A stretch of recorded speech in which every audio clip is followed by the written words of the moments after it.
basali ba parti ba benga bango je crois nini décision finale na 14e mairie na ngambo ya Kingabwa basali ba parti na bango wana bakomi kolinga ba boma IDPS poto kota na ba parti na bango to ba mona ndenge ya ko boma IDPS po IDPS eza esprit ya tata monto atikala biso IDPS na kati ya Congo na cité comme bino Jacques Chabani yo ata oza la qualité moko te ya kosala eloko moko oti na biso to balabala to ya na siège to ça des ordres pour na yo Jacques Mel biso de testa depuis kala soki eza na dirigeant cadre moko IDPS oyo papa ye moko luka ke fundo na justice eza yo biso moko to miso en charge nde to miso en charge na bato mabe na miyibi onyo to zana bango ba parti président zo tala miyibi baza kuna biso pe to tala miyibi baza na parti to benga na bango ba kende biso to luka bato ba ko diriger biso na kati ya parti po to kende na mulongo o elonga mingi na IDPS ozala ba mouton te musala na biso omoni ndoki obeleli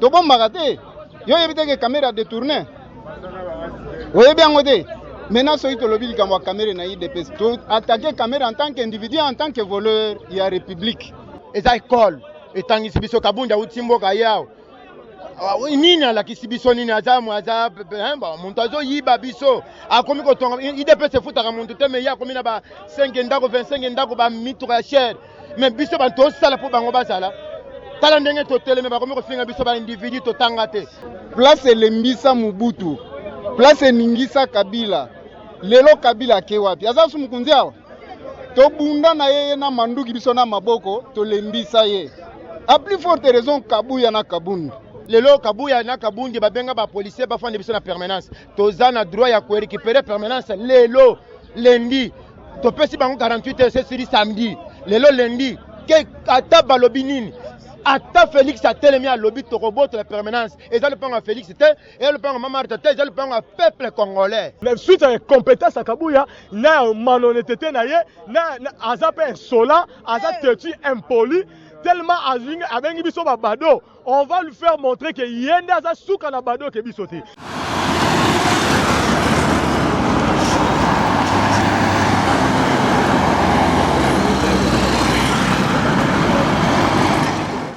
Amateurs et chers internautes de votre chaîne 3W de la Presse TV, bienvenue dans votre émission Tolo Belamboka. Tolo Belamboka, c'est une émission politique qui s'occupe aussi du divertissement, de toutes sortes de ce qui se passe dans la République démocratique du Congo. Comme vous remarquez, Tosali sitting on a base à 10e rue, base donc c'est les abats constituants, il y a UDPS. Donc bateau va constituer UDPS, tu as vu que nous outiko salema awa mikolomi bale outiko leka ba combattant ba se révolta qui pe ba sengi départ ya Augustin Kabuya yango lelo penza te ko sa point de vue na bango mingi na place au siège na bango on a mis des policiers, nous ne savons pas si c'est seulement si pour les raisons de sécurité nous disons bravo, mais si pour empêcher les combattants là je ne sais pas. Nous allons prendre les points de vue de tout un chacun de combattants par rapport à la situation actuelle qui se passe au sein de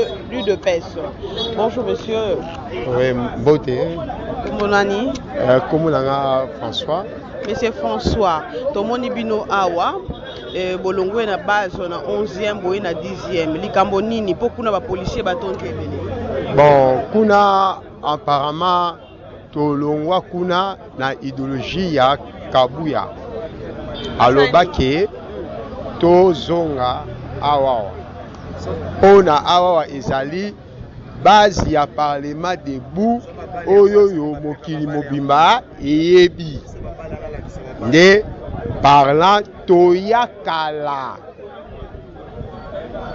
nde oyo tuningai par rapport ndenge tolongwa kuna toya awa bolongwa wana boya awa kasi mikolo mibale nungu eleki na UDPS awo ningisi mboka bosali mama na désordre boko exiger départ ya Kabuya na Kabundu. Qu'est-ce qui se passe?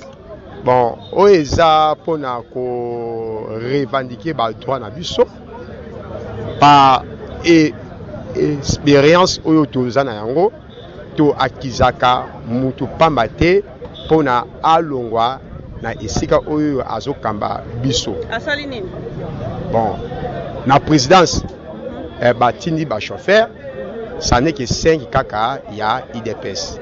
Et les autres, bazali libanda ya IDPS kasi par rapport ya quota esengaki kino bazala ebele nde nakosala bamatinée avant to mona investissement ya baministre avant tout pe président de la République a nommé baministre Mama Boyata asaki matinée na lemba totunaki à propos ya oesama na présidence concernant ba chauffeur alobi eza ya solo ata président na biso ya mboka amonaki yango malamu te totunaki keno garde fou nini oyo ekoki kozala na ntango mosusu mpona likambo oyo eleki ye alobi keno nyonso ezali mpona chef de l'état nde akozwa baprécaution na ndenge ye akozalela.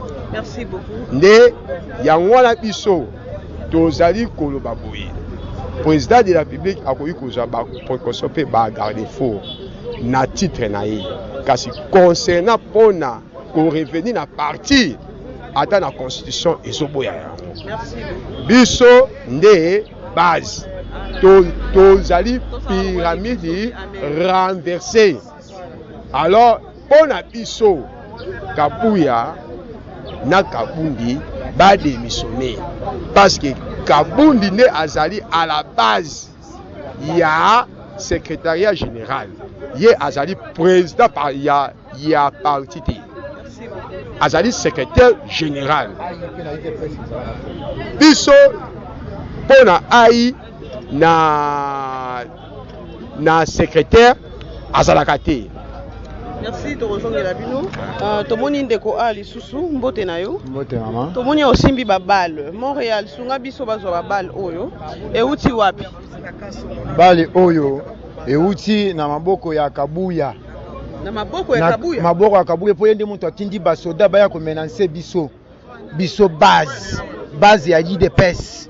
Oyo biloko oyo biso na IDPS tolukaka te muntu mabe ou bien oyo ko sala biso to ba kombanta bate totanga tozebele totanga un individu moko boye ko za parti ya IDPS atiango ekoma ya ndako na ya mwasi na bana te asali parti ya IDPS a commission oyo ya ndako na bana et cela veut dire quoi basali ba parti na bango ailleurs mopanzi basali ba parti ba benga bango je crois nini décision finale na 14e mairie na ngambo ya Kingabwa basali ba parti na bango na bakomi kolinga babuma IDPS poto kota na ba parti na bango to ba mona ndenge ya koboma IDPS po IDPS eza esprit ya tata muntu atikala biso IDPS na kati ya Congo. Est-ce que le président Félix aza au courant na makambo? Aza au courant quand même, il y a za président mboka jamais akota na makambo ya parti te biso base nde toza à la base ya makambo nyonso ya parti po yé tango tolobi a retirer signature na côté ba na Genève.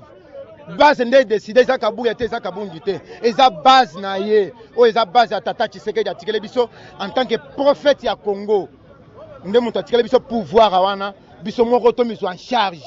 Nde to miso en charge na bato mabe na miyibi onyo tozana bango ba parti présent zo tala miyibi baza kuna biso pe to tala miyibi baza na parti to benga na bango bakende biso to luka bato ba ko diriger biso na kati ya parti po to kende na mulongo o elonga mingi so to longoli Kabund bolongoli Kabund bolongoli Kabuya nani ko diriger parti lokola bango mama parti eza munene eza na bato mayela baze belé quelque soit ta mwana muka ko diriger parti po eza idéologie ya IDPS atanga moko na ko diriger parti po na za idéologie ya IDPS tata Tshisekedi atakisi biso bandakala le peuple d'abord atangisi biso politique onyoso baza ba ministre ba uta na IDPS Shadai ba Mende banani ba uta na IDPS kana sa banzetiao eza école etangisi biso Kabunda utimboka yao nini alakisi biso nini aza muntu azo yiba biso akomi kotonga IDPS efutaka muntu te me ya akomi na ba 5 ndako 25 ndako ba mitoka ya cher mais biso bantu osala po bango bazala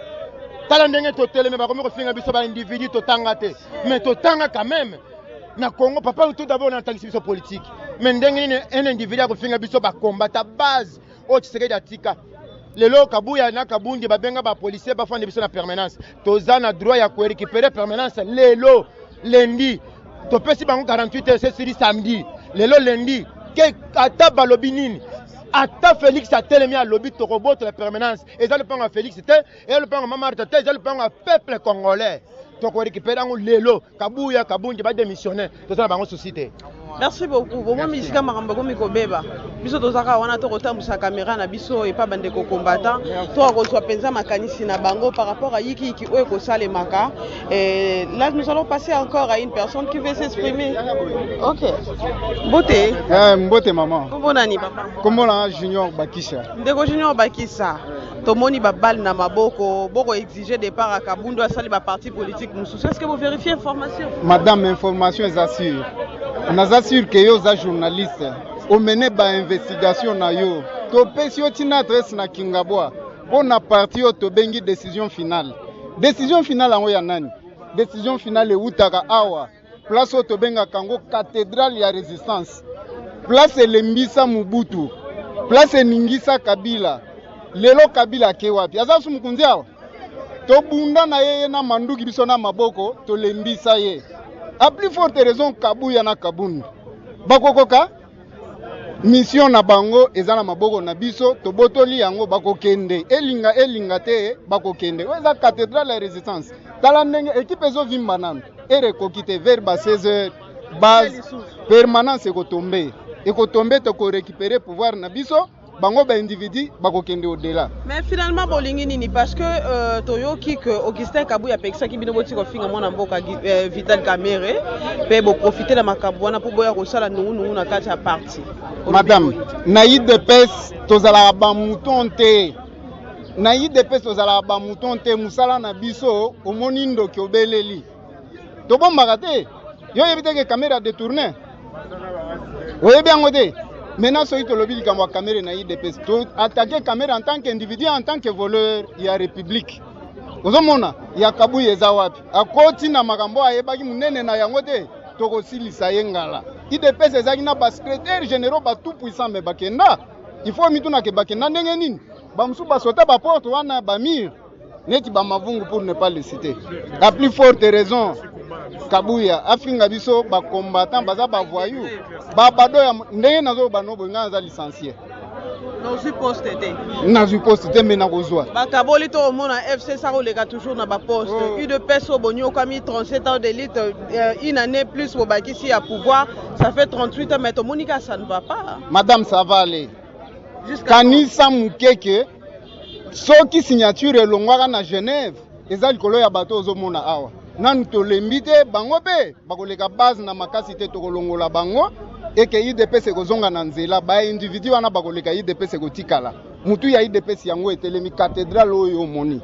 Nani avanisa Kabuya na Kabundu avant bakoma ba député bakoma ba président ya ba assemblée aussi longtemps que Augustin Kabuya kuta député te nani Jean-Marc Kabundu akoma vice-président ya assemblée ba nani bavanisa bango ba diriger IDPS. Madame biso yeyo mutu topesa bango mandat wana pour le moment bazana yango susu te confiance to botoli lokola ba mimonaki ba tout puissant mais le tout puissant c'est nous bakokende ekozala regret ya makasi pona bango bachaka tembe na base te base yango Kabunda yebi yango nze munene na yembaka ezala kaka base nde makambo yango ya lukaki makambo yango. OK. Merci beaucoup. Vous remarquez les combattants sont tellement en colère, ils décident aujourd'hui pas demain. Parce que 48 heures, il est déjà mokola samedi, babi lelo vers 16h, baboya bakitaba mata, base et koko yanase. Donc, messieurs, nous sommes toujours là avec vous. Oui. Le nom? Oui, mon nom c'est Christian. Nico Christian. Côté là au tangi, mais bafingi bino bakomata babado. Oui. Bon, kofinga là on normal, la mouton sort là quand même bon matin à fingi. Mais il y a moko la mouton aye bien que nous les combattants ne sommes pas les badauds. Aye bien très bien. Bon maman, biso awa toyebi ke bino bo chaîne télévisée. Nous voulons préciser une chose à l'opinion publique, le peuple congolais. Bolanda biso bien. Parce que tu sentir que communication na ba médias, ils ont dérangé batou, ils ont compliqué batou. Boye basiko to pesa bino précision boye ba utilité to tina ya combat ya lit na biso soit eloko biso to telemela ba diriger à partir na biso lelo. Pour te remarquer que il y a certains dirigeants au bangi bazwa makambo combat na biso force na biso revendication na biso ba comme son roi géopolitique ba comme ils sont récupérer na ndenge na bango pour bazwa ba pouvoir na ndenge na bango ba que c'est nous eza bango te po topesa bango confiance ebele badeceva biso ya tour oyo cette fois-ci biso moko tozwa makambo ya mais s'il faut décider biso moko kombata tozodécide tolingi toprécise lelo moko biso tozotelemela mpe tolobi plus question ya Kabund na Kabuya. C'est-à-dire que batika biso, batika parti eza bango te eza biso. Biso ndem to luka bazala sika wana, pe biso pe to lingi baza soute. Ba raison ezali. Pona nini? Ya liboso, suite ya compétence ya Kabuya.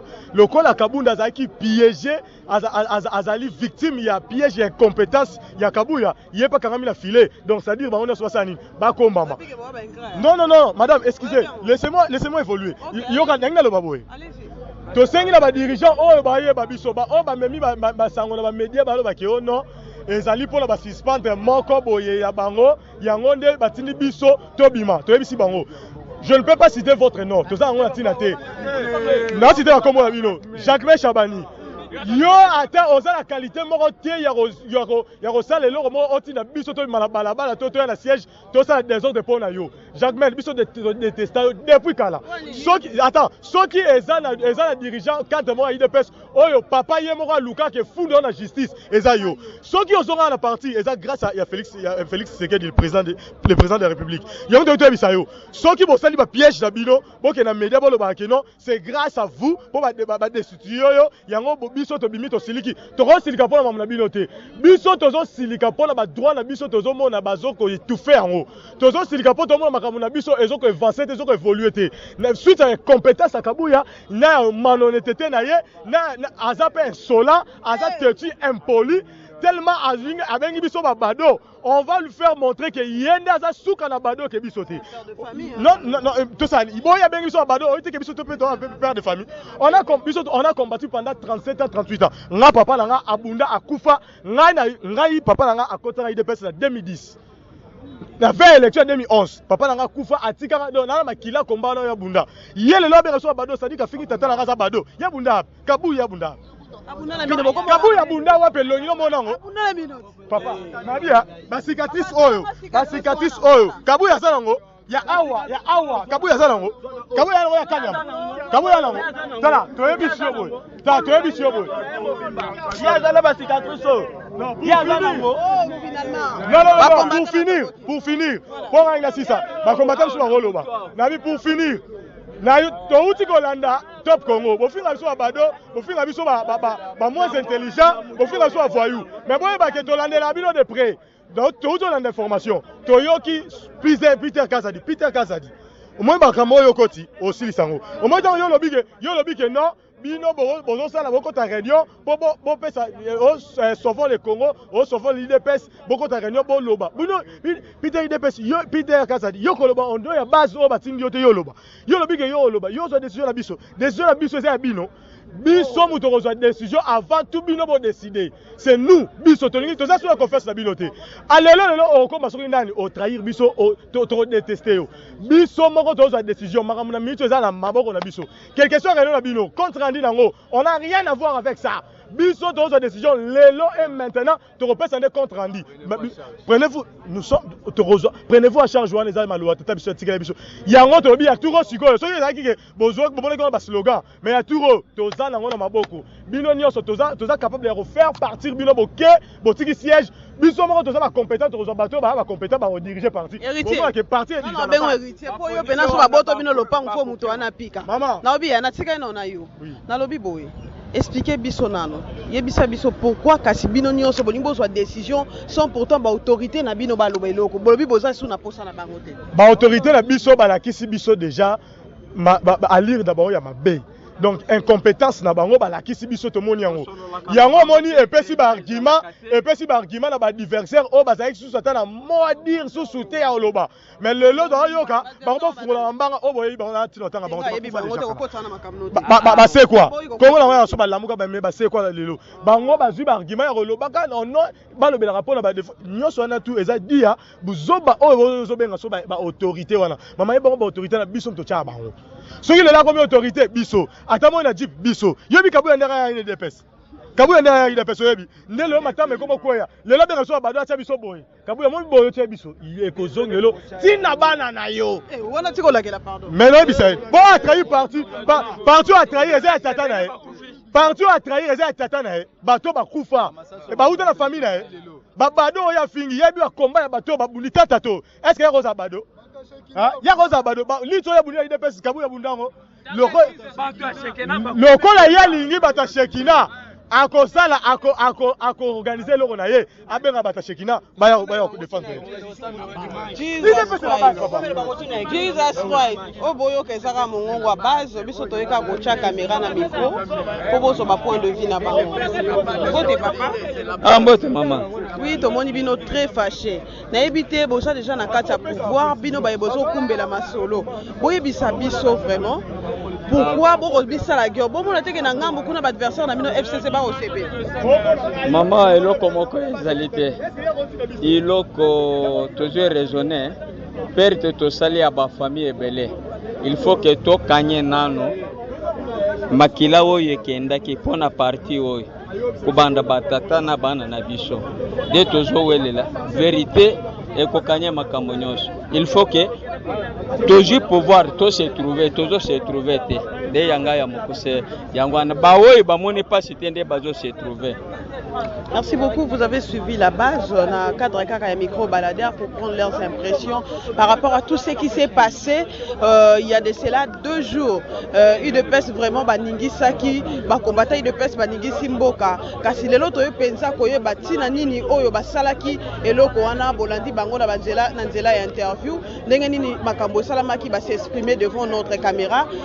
Si vous avez vraiment aimé, dites un grand merci à Aristote, à la coordination un grand merci à Arcel Boukassa, à l'ingénieur Richard. Merci beaucoup à tous ceux qui me soutiennent, à la grande famille française. Là, je vois Maman Gabrielle Vangou, je vois Prudence Ngakoso depuis Paris. À tous mes partenaires qui me soutiennent, je vous dis un grand merci. Joyeux anniversaire à moi-même parce que c'est mon jour. Pourquoi Veuillez nous suivre. Au revoir.